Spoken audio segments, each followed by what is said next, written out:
Hello everyone. आज की class में आपका स्वागत है। आज के क्लास में हम पढ़ेंगे उपभोग फलन के घटक। इससे पहले अगर आप मेरे चैनल पर नए हैं तो मेरे चैनल को सब्सक्राइब कर लीजिएगा और बेल आइकन को प्रेस कीजिएगा ताकि आगे आने वाले नए वीडियो की जानकारी आपको हो सके। तो चलिए स्टार्ट करते हैं। पिछली क्लास में हमने पढ़ा था कि उपभोग फलन किसे कहते हैं या उसकी डेफिनेशन परिभाषा के बारे में पढ़ा था और उसकी विशेषताओं के बारे में हमने पढ़ा था। आज हम पढ़ेंगे उपभोग फलन के घटक कौन कौन से हैं उनके बारे में पढ़ेंगे। तो चलिए स्टार्ट करते हैं। उपभोग फलन के घटक। उपभोग फलन के घटक। उपभोग फलन के घटक या प्रकार मुख्य रूप से दो होते हैं जो ये बताते हैं कि कुल उपभोग किन दो स्रोतों से मिलकर बना है। उपभोग फलन के मुख्य रूप से दो प्रकार या घटक। प्रकार नहीं, इनको हम घटक बोल सकते हैं कि इसके दो मुख्य घटक है जो क्या बताते हैं कि कुल उपभोग किन किन से मिलकर बना होता है। इसके दो घटक कौन कौन से हैं? स्वायत्त उपभोग और प्रेरित उपभोग। अब फर्स्ट क्या है? स्वायत्त उपभोग, ऑटोनोमस कंजप्शन। ऑटोनोमस कंजप्शन इसका मीन्स क्या होता है? ये उपभोग का वह न्यूनतम स्तर है जो आय के शून्य होने पर भी बना रहता है। ये आय पर निर्भर नहीं करता। इसे समीकरण में ए से दर्शाया जाता है। अब स्वायत्त उपभोग क्या होता है? जो आय पर निर्भर नहीं करता। जो आय होती है इसके ऊपर क्या होता है? ये जो स्वायत्त उपभोग है वो निर्भर नहीं करता। क्या नहीं करता? निर्भर नहीं करता। कौन? स्वायत्त उपभोग। स्वायत्त उपभोग जिसको हम किससे बताते हैं? ए से बताते हैं। किससे बताते हैं? ए से बताते हैं। ए से, या इसको सी बार से भी डिफाइन कर सकते हैं। फिर आगे पढ़ते हैं प्रेरित उपभोग। प्रेरित उपभोग क्या होता है? ये इंड्यूस कंजप्शन। यह उपभोग का वह हिस्सा है जो आय के स्तर पर निर्भर करता है। जैसे जैसे आय बढ़ती है प्रेरित उपभोग भी बढ़ता है। अब इसमें समझने वाली बात है कि जो स्वायत्त उपभोग क्या है? स्वायत्त उपभोग जिसे हम सी बार या ए से डिफाइन करते हैं वो क्या करता है? आय पर, मतलब कि वाई पर डिपेंड नहीं करता। क्या नहीं करता? ये इसके ऊपर डिपेंड नहीं करता। लेकिन जो प्रेरित उपभोग है जिसको हम किससे बताते हैं? बी वाई से, है ना। बी वाई से दर्शाते हैं। जो क्या करता है? वाई पर। वाई मीन्स इनकम पर निर्भर करता है। तो इसमें से ये तो क्या हो गया? वाई पर निर्भर है और ये क्या है? वाई पर निर्भर नहीं है। तो इससे हम पता लगा सकते हैं कि कौन सा निर्भर है कौन सा नहीं निर्भर है इसके ऊपर, है ना। और इसमें जो बी होता है जैसे कि मैंने आपको पिछली क्लास में बताया था कि बी क्या होता है? बी को क्या बोलते हैं? सीमांत उपभोग प्रवृत्ति, जिसको हम इंग्लिश में एमपीसी बोलते हैं, शॉर्ट फॉर्म, है ना। अब इसका समीकरण क्या है?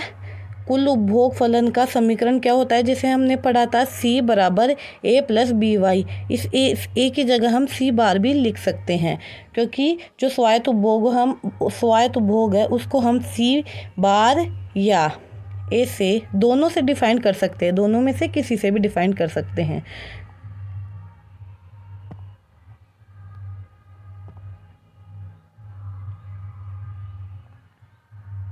अब इसमें क्या बता रखा है कि इन दोनों घटकों को मिलाकर क्या बनता है? कुल उपभोग फलन बनता है। जैसे कि समीकरण में बताया गया था सी बराबर ए प्लस बी वाई। तो ए क्या हो गया? स्वायत्त उपभोग, और बी वाई क्या हो गया? प्रेरित उपभोग। तो ये क्या बोल रहा है कि ये जो दोनों घटक है इन दोनों को मिलाकर के क्या बनता है? उपभोग फलन बनता है। क्या बनता है? उपभोग फलन बनता है। अब हम इसको स्क्रीन पे आपको ये रेखा चित्र दिख रहा होगा जिसमें मैंने आपको बताया है कि जो ये आडी लाइन होती है ये क्या होता है? एक्स अक्ष होता है और ये खड़ी लाइन होती है ये कौन सा अक्ष होता है? वाई अक्ष, है ना। जैसे कि स्क्रीन में आपको दिख रहा है। तो इसमें क्या है? ये वाई अक्ष है, ये एक्स अक्ष है और ये क्या है? 0। अब आप बोलोगे कि मैम यहाँ पर तो यहाँ पर तो y दे रखा है, तो ये y अक्ष नहीं है, ये y का मीन्स है I, कि यहाँ पर इस वाले अक्ष पर क्या बताया गया है, I को बताया गया, और इस वाले अक्ष पे क्या बताया गया है, उपभोग को बताया गया, C को बताया गया। यहाँ पर क्या है C, और यहाँ पर क्या है y, और ये कौन सा अक्ष है, y अक्ष, और ये कौन सा अक्ष है, x अक्ष। उम्मीद है आपको यहाँ तक समझ में आ गया होगा। अब हम समझते हैं ये डायग्राम में कहाँ पर स्वायत्त उपभोग है और कहाँ पर कुल उपभोग वक्र क्या है। पहले हम स्वायत्त उपभोग के बारे में जानेंगे, फिर आगे प्रेरित उपभोग के बारे में।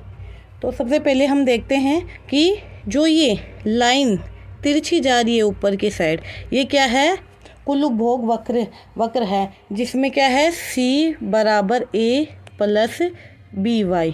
क्या होता है, जैसे मैंने बताया था कि कुल उपभोग किससे बनता है, ये उपभोग फलन किससे बनता है, A और BY से, है ना। तो ये हो गई कुल उपभोग वक्र, जैसा कि यहाँ पे दे रखा है।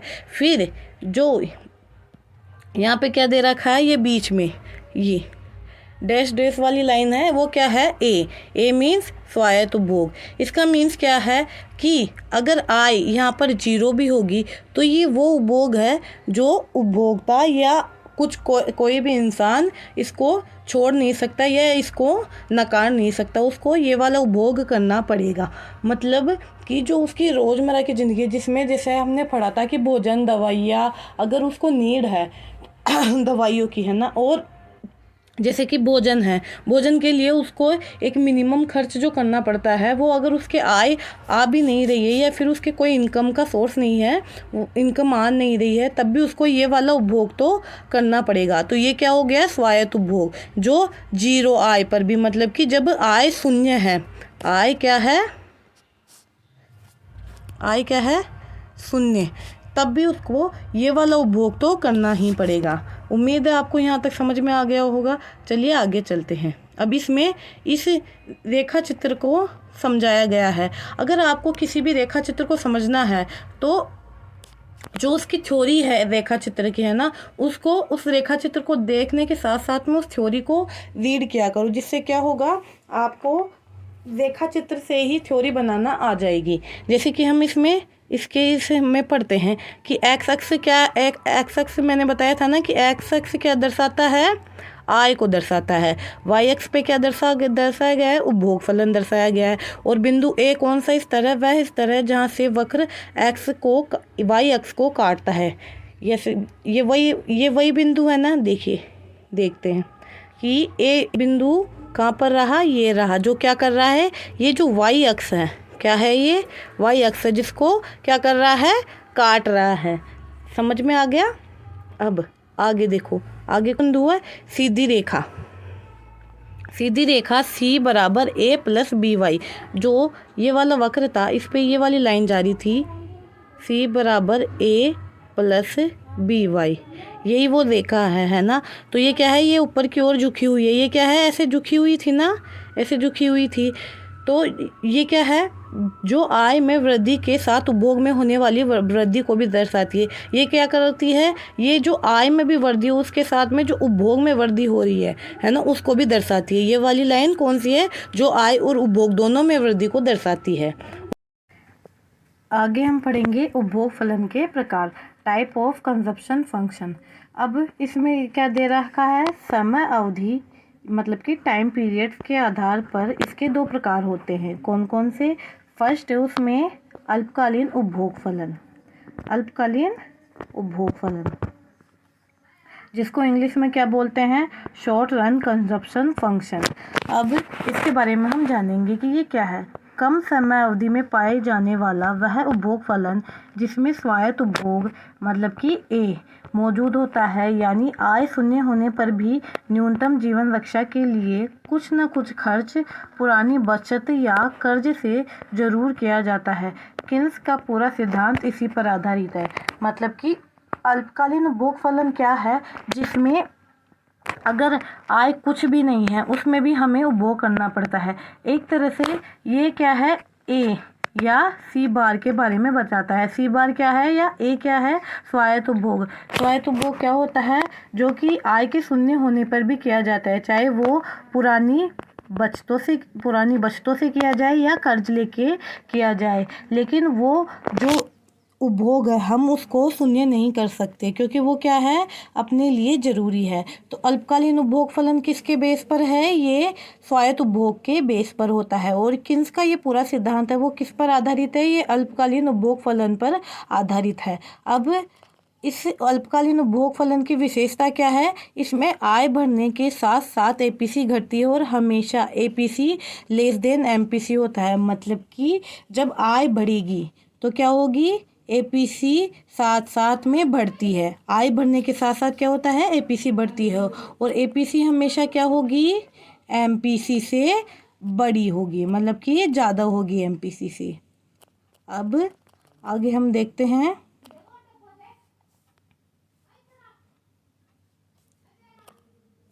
अल्पकालीन उपभोग फलन का रेखा चित्र देखते हैं, जिसमें हमें क्या दे रखा है, ये रेखा चित्र है जिसमें यहाँ पर ओ, यहाँ पे वाई एक्स है और यहाँ पर एक्स एक्स है। अब जो एक्स एक्स है वहाँ पर क्या दे रखा है, आय दे रखी है, जैसा कि आपको दिख रहा होगा। यहाँ पे क्या दे रखी है, आय दे रखी है। और वाई एक्स पे क्या दे रखा है, उपभोग दे रखा है। क्या दे रखा है, उपभोग दे रखा है यहाँ पर। अब हम इस रेखा चित्र का वर्णन करेंगे या इसकी व्याख्या के द्वारा हम इस पूरे रेखा चित्र को समझेंगे। तो चलिए समझते हैं रेखा चित्र की मुख्य विशेषताएं। रेखा चित्र की मुख्य विशेषता, इसमें क्या दे रखा है, ओ एक्स एक्स, इस पर क्या है, राष्ट्रीय आय। जैसा कि मैंने आपको दिखाया था कि यहाँ पे आय थी इस एक्स पर, ये क्या है, ओ एक्स एक्स है। यहाँ पर ओ था, यहाँ पे वाई था, तो इस अक्ष पे क्या है, आय है। अब ओ वाई अक्ष जहाँ पर क्या है, इस पर क्या है, उपभोग व्यय या सी बता रखा है इस पे। इस अक्ष पे क्या है, उपभोग है, उपभोग व्यय है, सी है यहाँ पे। फिर आगे क्या दे रखा है, 45 डिग्री रेखा, जिसको क्या बोलते हैं, वाई बराबर सी प्लस एस, जिसमें क्या दे रखा है, सी को तो क्या बोलते हैं, उपभोग, और एस क्या होता है, बचत। अब यह रेखा दर्शाती है कि आय और उपभोग कहाँ बराबर है। इसे संदर्भ रेखा या समग्र पूर्ति रेखा कहते हैं। अब इसको हम रेखा चित्र में समझते हैं कि 45 डिग्री रेखा कौन सी है। अब यहाँ पे 45 डिग्री रेखा कौन सी है, ये वाली रेखा, जहाँ पे दे रखा था ना y बराबर सी प्लस एस, तो ये वही रेखा है। इसको यहाँ पर क्या है यहाँ पर क्या दे रखा है, आय को दे रखा है। इसको समग्र रेखा या आय पूर्ति रेखा, समग्र पूर्ति रेखा, इसको संदर्भ रेखा या समग्र पूर्ति रेखा भी कहते हैं। किसको, 45 डिग्री रेखा को कहते हैं। अब आगे देखते हैं,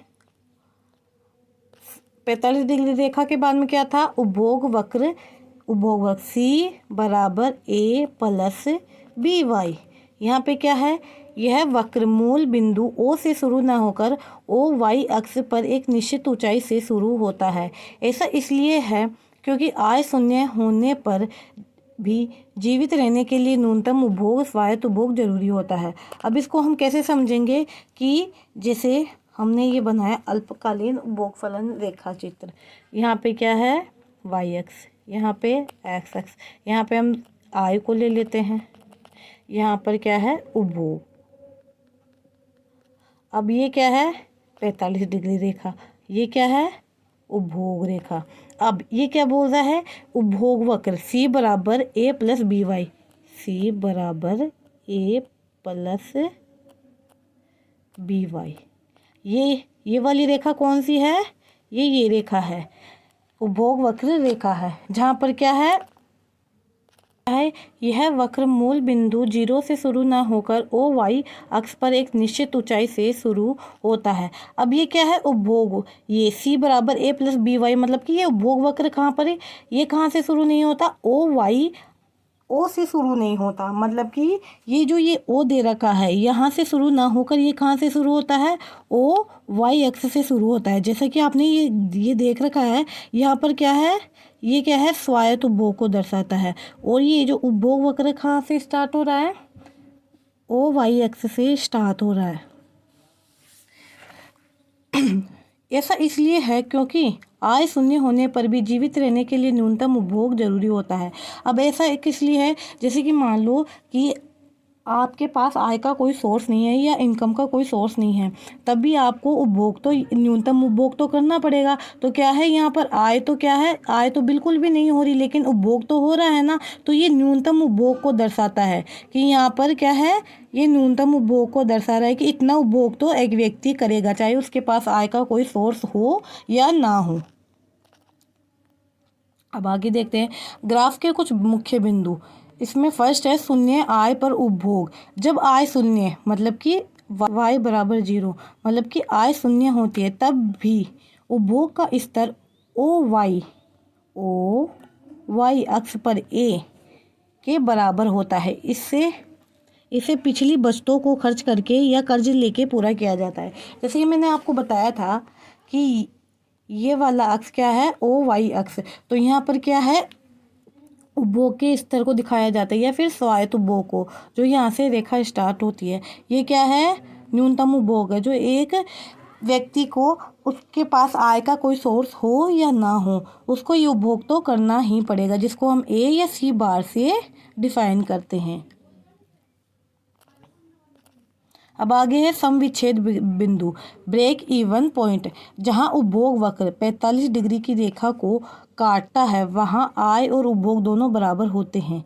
इस बिंदु पर बचत शून्य होती है। समविच्छेद बिंदु कहाँ है, जहां पर ये तो हो गया उपभोग वक्र और ये हो गया आय वक्र। अब इस समविच्छेद बिंदु क्या हो गया, ये हो गया, क्योंकि यहाँ पर क्या है, ये जो उपभोग वक्र है, वो क्या कर रहा है, इस 45 डिग्री रेखा या आय रेखा को काटता है। तो ये क्या हो गया, समविच्छेद बिंदु। क्यों, क्योंकि यहाँ पर क्या है, आय और उपभोग दोनों बराबर है। यहाँ पर आय और उपभोग दोनों बराबर है। इस बिंदु पर बचत शून्य होती है। इस बचत पर ऐसे होता है कि जितनी आय हो रही है उतना ही उसका उपभोग किया जा रहा है, मतलब उसमें से कुछ बचत नहीं किया जा रहा। तो यहाँ पर बचत क्या होगी, शून्य होगी। अब अगला है समविच्छेद बिंदु से पहले। अब ये हमने समझा कि ये वाला बिंदु समविच्छेद बिंदु है। अब इससे पहले की बात पढ़ेंगे कि इससे पहली वाली जगह को क्या बोलते हैं या फिर क्या होगा। यहाँ पर उपभोग रेखा आय रेखा से ऊपर होती है, C ग्रेटर देन Y, जिसका मतलब है कि देश में ऋणात्मक बचत हो रही है। मतलब कि अब क्या है, यहाँ पर क्या है, ये रहा उपभोग वक्र, ये रहा आय। तो अब यहाँ पर क्या है, आय तो इतनी सी है और उपभोग इतना ज़्यादा है। तो इसमें क्या है, आय से ज़्यादा क्या हो रहा है, उपभोग हो रहा है और बचत शून्य है। तो ये क्या बता रहा है कि देश में ऋणात्मक बचत है। ऋणात्मक बचत मीन्स एस बराबर 0, मतलब कि कुछ भी बचत नहीं किया जा रहा। अब इसके बाद में क्या है, समविच्छेद बिंदु के बाद। अब ये जो समविच्छेद बिंदु है, इसके बाद के बारे में पढ़ेंगे कि इसके बाद में क्या स्थिति है। ये आय रेखा उपभोग रेखा से ऊपर चली जाती है, Y ग्रेटर देन C। इसका अर्थ है कि आय का एक हिस्सा अब बचाया जा रहा है। मतलब कि क्या बता रहा है, इसमें आप इस रेखा को समझिए, ये क्या है, आय रेखा है और ये उपभोग रेखा है। अब यहाँ पर क्या है, उपभोग रेखा तो क्या है, ज़्यादा ऊपर है और आय रेखा नीचे है। इसका मतलब क्या हुआ कि उपभोग क्या हो रहा है, आय से ज़्यादा हो रहा है, मतलब कि जितनी आय हो रही है उससे ज़्यादा उपभोग हो रहा है। तो यहाँ पर क्या होगा, ऋणात्मक बचत को बता रहा है। अब यहाँ पर क्या है, आय रेखा तो ऊपर है लेकिन उपभोग रेखा नीचे है, मतलब कि आय से कम उपभोग किया जा रहा है, जिसमें से आधा हिस्सा क्या होगा, बचा लिया जाएगा। तो यहाँ पर क्या है, धनात्मक संबंध बताया जा रहा है कि देश में धनात्मक बचत प्रवृत्ति है, मतलब कि देश में जितनी आय हो रही है उसका कुछ % या कुछ हिस्सा बचाया जा रहा है। अब अगला है दीर्घकालीन उपभोग फलन, लॉन्ग रन कंजप्शन फंक्शन। लंबी समयावधि में पाए जाने वाला वह उपभोग फलन जिसमें स्वायत्त उपभोग शून्य हो जाता है। मतलब कि इसमें क्या बता रहा है कि लंबी समयावधि अल्पकालीन में क्या होता है, जैसे कि आपके पास पहले आय का कोई सोर्स था लेकिन अब नहीं है, कुछ समय के लिए नहीं है, वो लंबे टाइम के लिए नहीं है कि थोड़े टाइम के लिए है, तो आप कर्ज लेके या अपनी बची हुई बचतों से या बचाई हुई बचतों से आप जो स्वायत्त उपभोग है या फिर जो आपको उपभोग करना है, जो ज़रूरी है कि हाँ मुझे इतना % तो अपने उपभोग पे खर्च करना पड़ेगा, वो आप करोगे। लेकिन दीर्घकालीन उपभोग फलन क्या बोलता है कि जो बचत या कर्जे पर है ना, एक इंसान ज़्यादा दिन तक नहीं बिना कमाए नहीं रह सकता। मतलब कि लंबी समयावधि में पाए जाने वाला उपभोग फलन जिसमें स्वायत्त उपभोग शून्य हो जाता है। अब शून्य कैसे होगा, आप लंबे समय तक कोई भी व्यक्ति, इसमें देखो कि लंबे समय में कोई भी व्यक्ति बिना कमाए केवल उधार पर जिंदा नहीं रह सकता। क्यों जिंदा नहीं रह सकता, क्योंकि एक टाइम बाद में उधार भी मिलना बंद हो जाता है और जो आपने बचत की है वो भी खत्म हो जाती है। तो एक व्यक्ति लंबे समय तक स्वायत्त उपभोग पर नहीं जीवित रह सकता, या एक लंबे समय बाद में स्वायत्त उपभोग क्या हो जाता है, शून्य हो जाता है। इसलिए शून्य आय पर उपभोग भी शून्य हो जाता है। अब जब आपने लंबे टाइम से कोई भी काम नहीं किया या फिर आपके पास इनकम का कोई सोर्स नहीं है, तो क्या है, आय अगर आपकी शून्य होगी तो एक टाइम बाद में क्या होगा, उपभोग भी आपका शून्य हो जाएगा। इसका प्रतिपादन अर्थशास्त्री साइमन कुजनेट्स ने किया। इसका प्रतिपादन किसने किया, साइमन कुजनेट्स ने किया था। इसकी विशेषता क्या है, इसमें कुल उपभोग केवल प्रेरित उपभोग होता है, मतलब कि C बराबर BY। यहाँ हमेशा APC बराबर MPC स्थिर होता है। क्या होता है, APC बराबर MPC होता है, APC बराबर MPC होता है। अब आगे देखो, अब हम दीर्घकालीन उपभोग फलन का रेखा चित्र देखते हैं। अब इसमें ये वाला है, इसमें O ये Y अक्ष है, O X अक्ष है ये। अब यहाँ पर क्या दर्शाई गई है, आय दर्शाई गई है, यहाँ पे उपभोग दर्शाया गया। ये समविच्छेद उपभोग बिंदु, इसके बारे में हम बाद में पढ़ेंगे। पहले हम देखते हैं कि ये क्या है, उपभोग रेखा, या इसको अपन बोलेंगे अल्पकालीन उपभोग फलन। और ये क्या है, ये तो आपको पता ही होगा, 45 डिग्री आय रेखा, जिसको हम क्या बोलते हैं, Y बराबर C प्लस S। अब इसमें क्या बता रखा है कि स्वायत्त उपभोग क्या है कि OY अक्ष, क्योंकि आय तो हो रही नहीं है, आय कुछ भी नहीं हो रही। अगर आपके पास इनकम का सोर्स नहीं है या फिर आपके आय नहीं आ रही है, तो क्या होगा, आपको ये वाला उपभोग, तो ये क्या है, स्वायत्त उपभोग है, C बार है, जिसको आपको करना ही पड़ेगा, चाहे आप कर्ज लेके करो या फिर पुरानी बचतों से करो। फिर हम देखते हैं कि YE ये वाला बिंदु है, समविच्छेद आय। यहाँ पर क्या है, ये उपभोग रेखा आय रेखा को काटती है, तो ये क्या हो गया, ये यहाँ पर क्या हो गई, बचत भी। इसको हम यहाँ से समझते हैं। अब इसका हम वर्णन देखते हैं। रेखा चित्र की मुख्य विशेषता है, मूल बिंदु से शुरुआत है ना। अल्पकालीन उपभोग वक्र की तरह यह OY अक्ष के ऊपर से शुरू नहीं होता, बल्कि मूल बिंदु से शुरू होता है। ऐसा इसलिए है क्योंकि दीर्घकाल में कोई भी उपभोग बिना आय के नहीं होता। लंबे समय में जीवित रहने के लिए आय कमाना आवश्यक होता है। अभी यहाँ पर अल्पकालीन की बात नहीं हो रही है, दीर्घकालीन की बात हो रही है। तो दीर्घकाल में क्या होता है, कमाए बिना नहीं रह जा सकता, मतलब कि आय का आपके पास कुछ सोर्स होना चाहिए। तो ये क्या है, मूल बिंदु से ही शुरू हो रहा है। मूल बिंदु से कैसे, ये OY और OX अक्ष से शुरू हो रहा है। अब आगे देखते हैं समानुपातिक संबंध।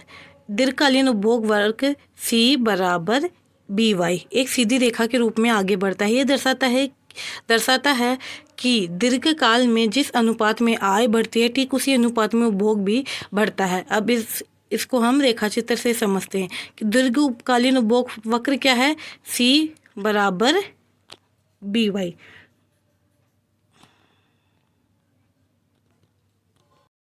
C बराबर BY ये रहा। ये क्या बताता है कि जिस अनुपात में आय बढ़ रही है, जिस अनुपात में आय बढ़ रही है उस अनुपात में ही उपभोग बढ़ रहा है, क्योंकि दीर्घकाल में मतलब कि लॉन्ग टाइम तक आप बिना कमाए या बिना आय के आप जीवित नहीं रह सकते या अपने खर्चों को पूरा नहीं कर सकते। आगे है एपीसी और एमपीसी की समानता। चूंकि यह वक्र मूल बिंदु से निकलता है, इसलिए दीर्घकाल में औसत उपभोग प्रवृत्ति और सीमांत उपभोग प्रवृत्ति हमेशा एक दूसरे के बराबर होती है।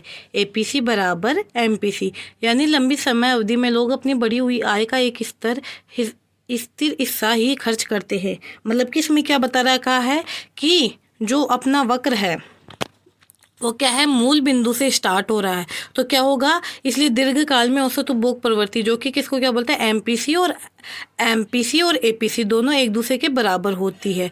क्यों? क्योंकि दीर्घकाल में आप बिना कमाई के नहीं रह सकते, यानी कि लंबी अवधि में लोग अपनी बढ़ी हुई आय का एक स्तर खर्च करते हैं, अपनी जो उनकी बढ़ी हुई आय होती है उसका एक हिस्सा खर्च करते हैं और एक हिस्सा बचा लेते हैं।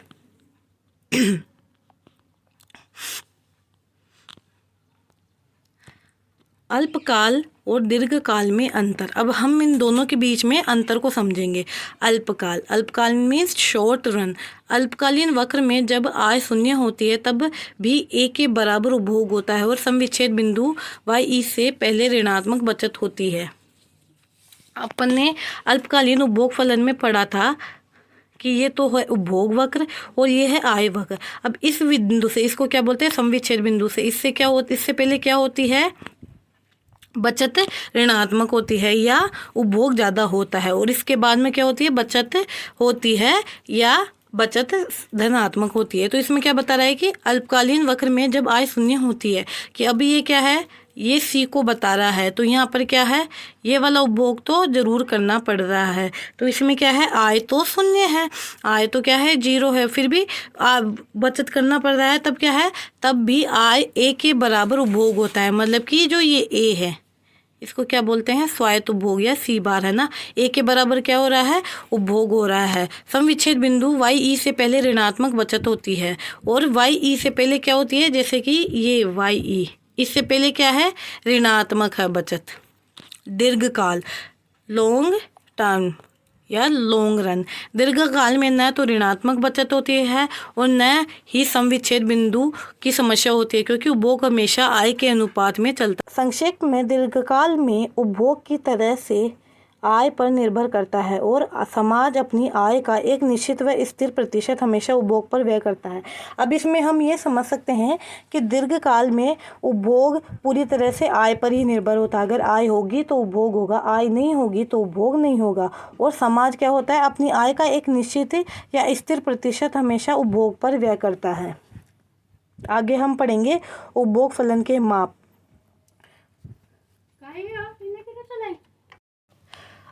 आय और उपभोग के अनुपात को नापो के 2 मुख्य पैमाने होते हैं। मतलब कि आय और उपभोग के अनुपात को नापने के 2 मुख्य पैमाने होते हैं। कौन कौन से? औसत उपभोग प्रवृत्ति 2 कौन कौन से है? पहला है एपीसी और दूसरा है एमपीसी।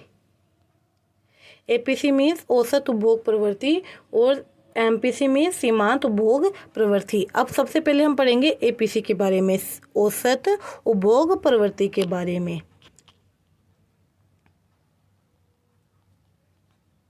औसत उपभोग प्रवृत्ति ये क्या बोलती है? कुल आय के एक दिए गए स्तर पर कुल उपभोग के अनुपात को एपीसी कहते हैं। ये बताता है कि समाज अपनी कुल आय का औसत कितना भाग खर्च करता है। मतलब कि इसमें क्या है कि जो कुल आय है, जो कुल आय में है, उसमें जो कुल उपभोग का अनुपात है ना, उसको क्या बोलते हैं? एपीसी बोलते हैं। क्या बोलते हैं? एपीसी। इसको सूत्र के जरिए जान सकते हैं, C/Y। अब इसकी विशेषता क्या है? ब्रेक इवन बिंदु से पहले एपीसी <1 होता है। मतलब कि ये 1 से कम होता है। क्या होता है? एपीसी 1 से कम होता है। ब्रेक इवन बिंदु पर एपीसी क्या होता है? 1 के बराबर होता है। और आय बढ़ने पर एपीसी लगातार घटती रहती है। अब इसमें 3 स्थितियां बताई गई है कि ब्रेक इवन बिंदु कौन सा हो गया?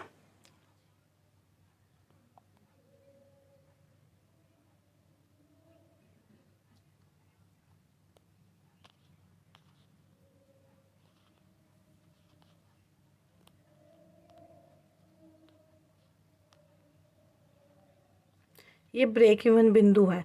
तो इससे पहले तो क्या है, इससे पहले वाली ये स्थिति, इस पे क्या होगा? एपीसी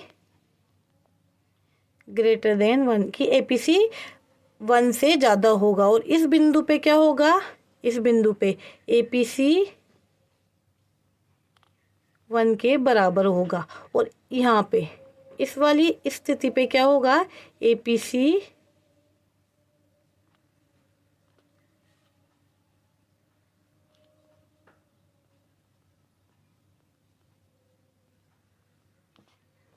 इस वाले बिंदु पे एपीसी क्या होगा?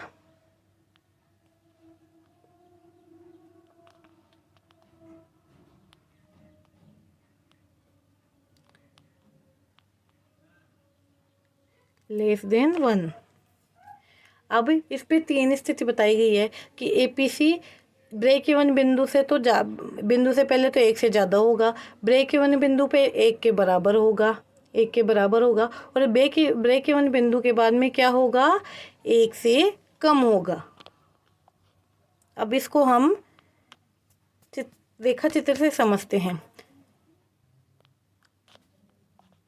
ये इसका रेखा चित्र दे रखा है, औसत उपभोग प्रवृत्ति का रेखा चित्र। इसमें भी वही है, ओ वाई एक्स और ओ एक्स एक्स।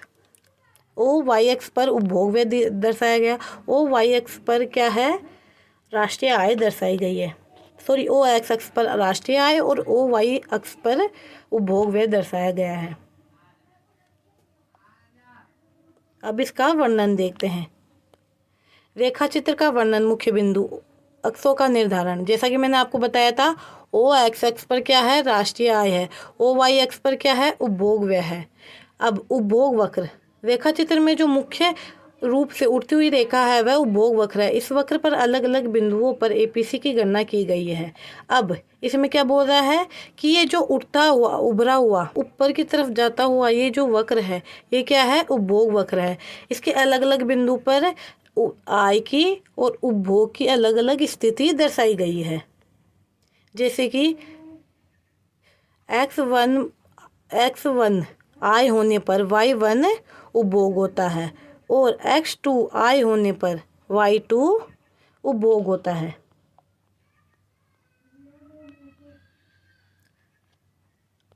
अब इसमें बिंदु P1 पर एपीसी की गणना, अब P1 पर एपीसी की गणना को पढ़ेंगे हम।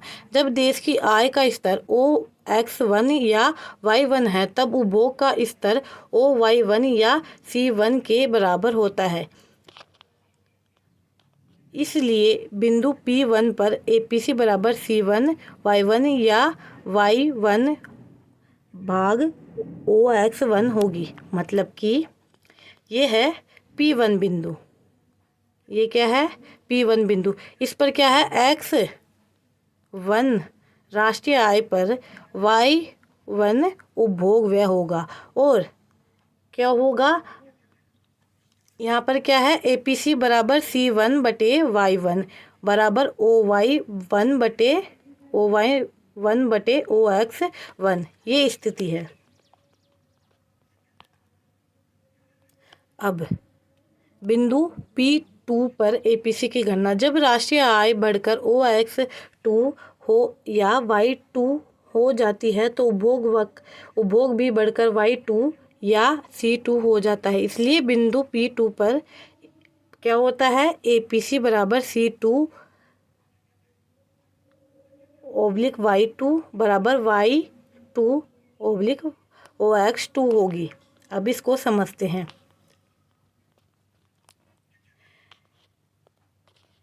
कि बिंदु P पर क्या है?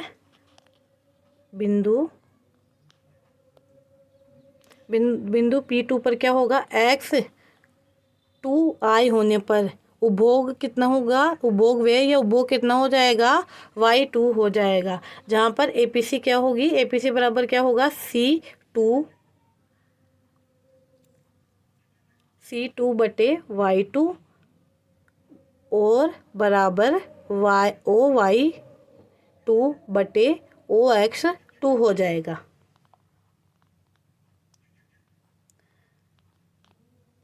अब इसमें रेखा चित्र में जो कुछ मेन चीज़ें हम पढ़ेंगे जो हमें कुछ बताती है, जैसे कि आय बढ़ने पर APC का घटना, कि आय बढ़ने के साथ साथ APC घटती है। जैसे जैसे हम ग्राफ में आगे X1 से X2 की तरफ बढ़ते हैं, वैसे वैसे आय की तुलना में उपभोग का हिस्सा छोटा होता जाता है। यह दर्शाता है कि आय बढ़ने पर APC का मान घटता जाता है, क्योंकि लोग अमीर होने पर अपनी आय का एक बड़ा हिस्सा बचाने लगते हैं। अब इसमें रेखा चित्र में हम देखेंगे कि जैसे जैसे आय का स्तर बढ़ता जा रहा है, वैसे वैसे उपभोग का स्तर बढ़ रहा है, लेकिन घटती हुई दर से बढ़ रहा है। मतलब कि जितनी आय बढ़ी है उतना उपभोग नहीं बढ़ा है। क्यों? क्योंकि जैसे जैसे लोगों का आय का स्तर बढ़ता है तो वो अब उसका एक हिस्सा क्या करते हैं, बचत कर लेते हैं, बचा लेते हैं। आगे देखेंगे APC का मान 1 से अधिक होना। अब इसमें क्या दे रखा है, ग्राफ में शुरुआती दौर में जब आय बहुत कम होती है, क्या होती है, शुरुआत में जब आय बहुत कम होती है तब उपभोग रेखा आय की तुलना में अधिक ऊंची होती है। उस स्थिति में APC का मान 1 से अधिक होता है, जिसे ऋणात्मक बचत कहा जाता है। अब इसमें हम देखते हैं कि APC का मान 1 से अधिक कैसे है, कि जैसे शुरुआत में जब आय ज़्यादा है, जब शुरुआत में आय ज़्यादा है तो आय से ज़्यादा क्या है, उपभोग है। इसमें क्या है, APC का मान क्या है, 1 से ज़्यादा है। मतलब कि इसमें इस वाले हिस्से में जो आय X1 है उसके अंदर Y1 उपभोग किया जा रहा है। मतलब कि यहाँ पर बचत बहुत कम है या नहीं है, और इसमें सबसे ज़्यादा किया जा रहा है, उपभोग किया जा रहा है। अब आगे हम पढ़ेंगे सीमांत उपभोग।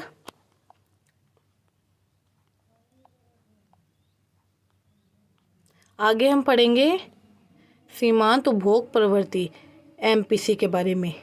अब ये क्या बोलता है, अब इस आय में होने वाले परिवर्तन के कारण उपभोग में होने वाले परिवर्तन के अनुपात को MPC कहते हैं। ये बताता है कि बढ़ी हुई अतिरिक्त आय का कितना हिस्सा खर्च किया जा रहा है। मतलब कि MPC क्या होता है कि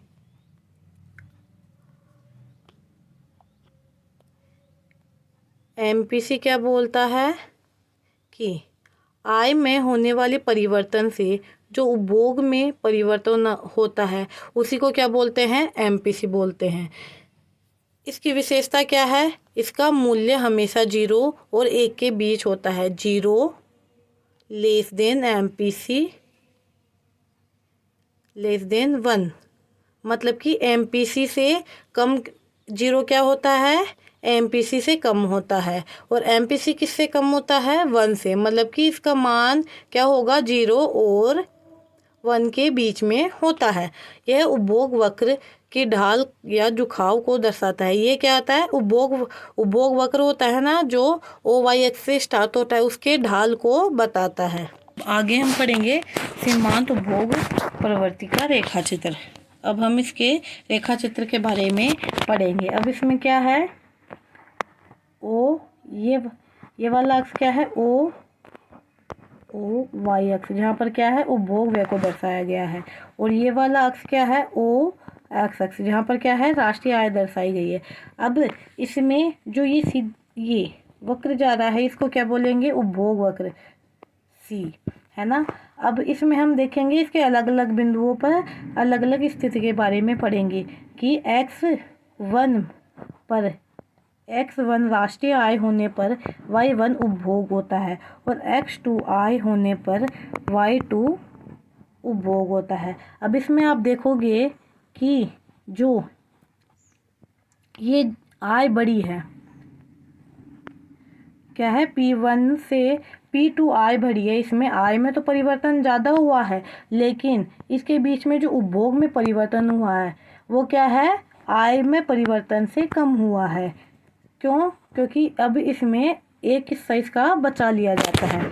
तो इसको हम ऐसे भी बता सकते हैं, APC बराबर उपभोग में परिवर्तन बटे I में परिवर्तन, मतलब डेल्टा C बटे डेल्टा Y। अब यहाँ पर डेल्टा Y बराबर क्या है, डेल्टा Y बराबर क्या है, x2, ये रहा x2 माइनस x1, मतलब कि जो x2I है उसमें से x1I को घटा दिया जाएगा। तो हमें क्या मिलेगा, बराबर OX2 माइनस OX1 मिलेगा। फिर यहाँ पे डेल्टा C ज्ञात करनी है, तो क्या करना होगा, Y2I में से Y1I को घटा दिया जाएगा। तो क्या होगा, Y2 बराबर Y2 माइनस Y1। तो फिर क्या आ जाएगा, Y2 माइनस Y1 बटे x2 माइनस x1 बराबर डेल्टा C बटे डेल्टा Y।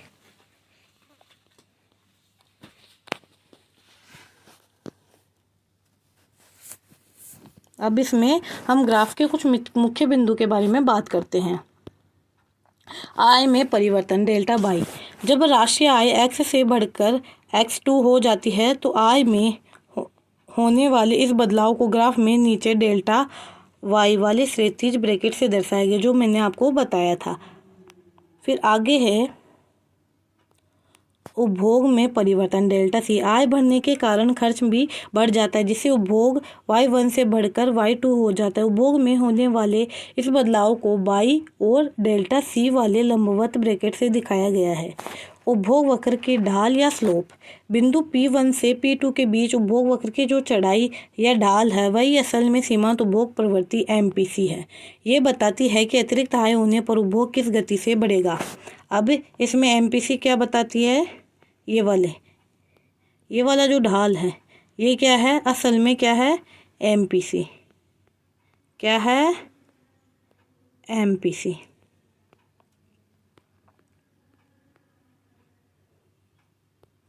अब इसमें भी पढ़ेंगे मान 0 और 1 के बीच होना। ग्राफ में स्पष्ट है कि उपभोग में होने वाली वृद्धि का आकार में हमेशा आय में होने वाली वृद्धि के आकार से छोटा होता है। ऐसा इसलिए है क्योंकि लोग अपनी बढ़ी हुई पूरी आय खर्च नहीं करते। मैंने बताया था कि अपनी उनकी जो आय बढ़ती है उसमें आधा हिस्सा वो क्या करते हैं, उपभोग कर लेते हैं और आधा हिस्सा बचत कर लेते हैं, बल्कि उसका एक हिस्सा बचा लेते हैं। यही कारण है कि MPC का मान हमेशा 0 से अधिक और 1 से कम होता है। अब इसमें ये कुछ इम्पोर्टेंट फॉर्मूला है जो आपको याद रखने की ज़रूरत है। इसमें फर्स्ट है C बराबर A प्लस BY।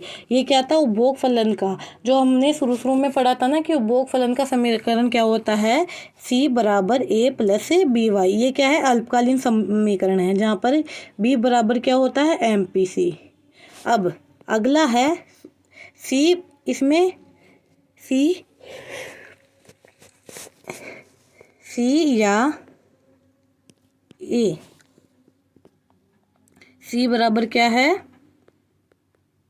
BY, जो क्या है, दीर्घकालीन समीकरण है। अब इसमें निवेश गुणक का फॉर्मूला क्या है, निवेश गुणक का फॉर्मूला क्या है, 1/1 माइनस MPC। तो चलिए आज की क्लास यहीं तक। अगर आप क्लास पसंद आई है तो वीडियो को लाइक और कमेंट ज़रूर कीजिएगा और मेरे चैनल को सब्सक्राइब कीजिएगा ताकि आगे आने वाली वीडियो के आपको नोटिफिकेशन मिलते रहे। Thank you for watching.